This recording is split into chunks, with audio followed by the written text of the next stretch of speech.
While everybody is joining and settling, I'd love us just to begin by taking a couple of deep breaths together. So, just taking a few deep inhales through the nose and just exhaling in through the mouth.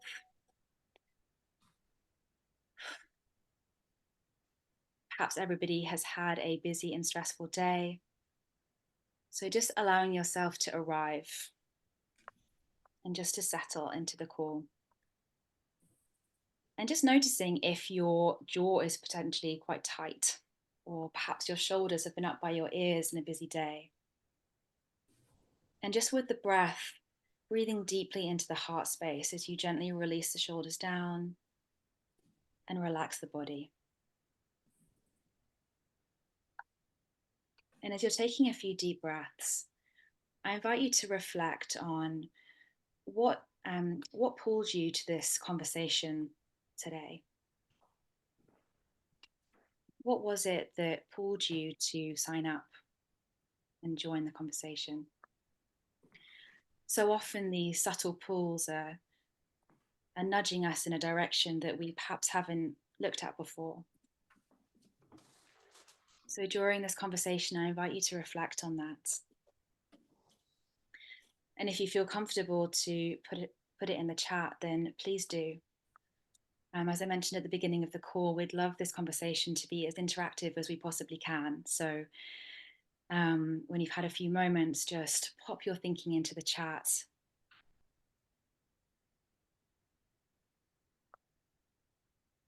So welcome everyone. Welcome to Learned Wisdoms as we journey back to the root. I'm Laura May, and I'm the founder of Root Beginnings, and I'll be moderating this fantastic group this evening. As with so many things in this past year, this is the first time I've moderated a panel. So I'm fully embracing the nerves, the uncertainty, and the possible messiness of the next hour of our time together.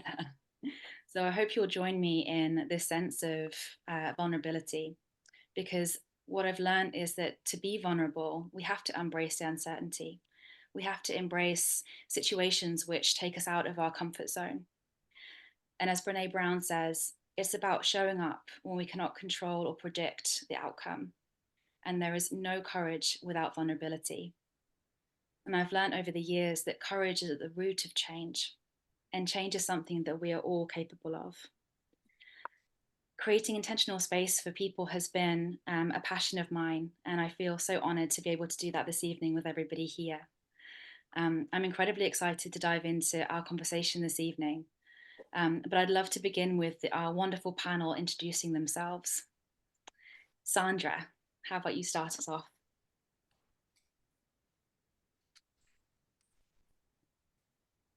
You're on mute, Sandra.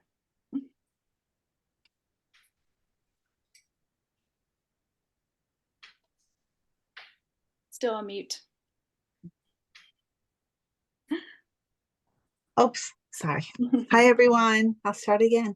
I wanted to say thank you, Laura, for putting this together, because not just for the people that are signing up, this is also so good for all of us to be together and share the little bit that we know. So I am Sandra. I'm from Colombia.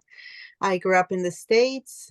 I had the courage to move back to my country just about 3 years ago and start a wellness center, or I'm called the guardian of a little piece of land that found me. I have three beautiful children, grown-up children.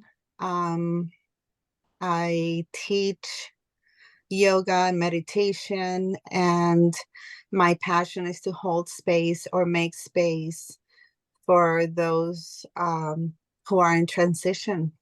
And that's how I met Laura. Those magical moments of jumping and taking a leap of faith. Yes. Thanks, Sandra. I think that's the power of coming together to share these stories, because so often they get untold, and we get so consumed in our lives that we don't give ourselves the time and space to share. And I think it's through sharing that we are able to open and become more aware. It's through sharing that we can really face our vulnerabilities. And it's through sharing that we can learn and expand together in order to offer a catalyst to courage so that we can really start planting the seeds of change in our lives in a way that we want to.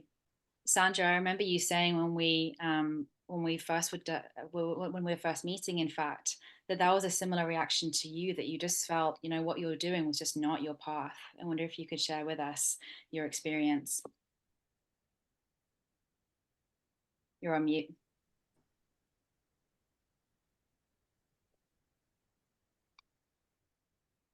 Sorry, I do that all the time.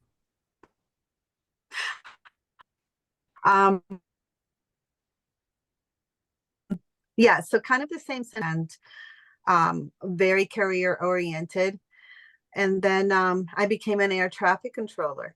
And I remember sitting at the tower one day, working traffic and getting phone calls from my kids, um, and working traffic at the same time. So American Airlines cleared to land. And why didn't you get the milk? Oh, do your homework.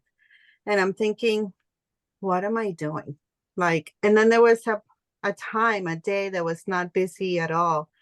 And I was sitting there and thinking, yes, I do get paid a lot of money for this kind of job, but I have 3 kids at home. What am I doing? I'm from Colombia. I'm a Latina. I'm a mother, very much a mother. Um, so again, going back to my roots, that was always very present, but I was not giving it any attention. And then little by little, I started getting that gut feeling, but not listening to it. And once yoga came into my life, I took my first conscious breath after I had my third child in Hawaii. And I thought that's when it all began. You know, that's where all the downfall began because I started just questioning and realizing that life is more than a paycheck. And um, I needed a life with essence and love and and more intensity.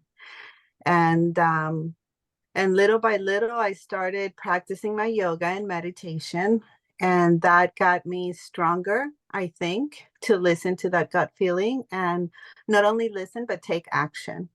That's my big thing. I think a lot of us talk about it. Listen to that inner voice. Listen. Okay, we listen, but now what? And I realized that my marriage was not working. My career was over because I just did not want to do that anymore. What do I do now? It was definitely a moment of vulnerability, but I felt, and that's why courage comes in the picture, because I think courage at that moment, even though it was terrifying and difficult, and how am I going to live a marriage and a career, something in you says you must, you have to. If not, I'll deplete and die, and everyone will die with me. so so that's when I started making changes in my life. That's when I took an early retirement. I started focusing a lot more on myself, which I never really gave the time to my kids. Um, and I started teaching. I started teaching yoga, moved to Miami, and found my amazing yoga teacher, which is Gaia Budai, and she's here present. And huge influence in my life, huge, huge. And the yoga philosophy and practicing, and those were my tools. That was my strength and my support system. And then women. That's how I met Misha. I began to have women's circles because I needed women in my life, mentors of women that I can, follow through. My aunties, my mom, they were from another time. They were not really kind of guiding me where to go. So I started asking for women in my life. And these women's circles were done very selfishly because I really wanted to meet them. And along that. Now it's been like 15 years that I do them occasionally. And I have to say, the women in my life are my biggest support system. I adore them. And one of them is Vicious wife, Carrie. And no matter how far we are from each other, we are energetically connected. And I feel their support and I feel their love. Um, so I think through life you start looking for whatever it is that you need in order for you to continue to make those changes in your life. And it has been amazingly wonderful. And And you I mentioned, now, you mentioned, Sandra, that if you didn't do those things, then you might die. Because I think for many of us, when we've been doing something for a long time, that thing can really become the identity. It can become who we think we are. And so when something happens that drastically shifts that, that's really quite a scary place to be. It's a very, very vulnerable place to be. And so, when we're experiencing that vulnerability, I'm so keen to kind of get into what does that actually mean? If something has happened, what does that, yes, we can kind of start using these methods and tools, but before we even get to that point, there's this kind of stuckness that we sometimes feel. And it's like, what do we do? How do we shift? How do we change direction? So often when we have that moment of, awakening or awareness, and we feel, oh gosh, we do have to do something, or something has happened to us, we often mhm, find ourselves feeling very vulnerable, but in this sort of messy stuckness that it's very difficult to understand and navigate through. I have to share an experience that Sandra, when I met Sandra, she would just epitomize inner child and play to the fullest extent I think I've ever seen. Every day was new. Every day was something beautiful. Every day was something to, be grateful for. And she lives in the mountains of Colombia. So, there's a lot to be grateful for up there, and there's so much beauty. But I think that sense of playfulness and curiosity and creativity when we're on these journeys plays such a part into it, because we can take ourselves so seriously.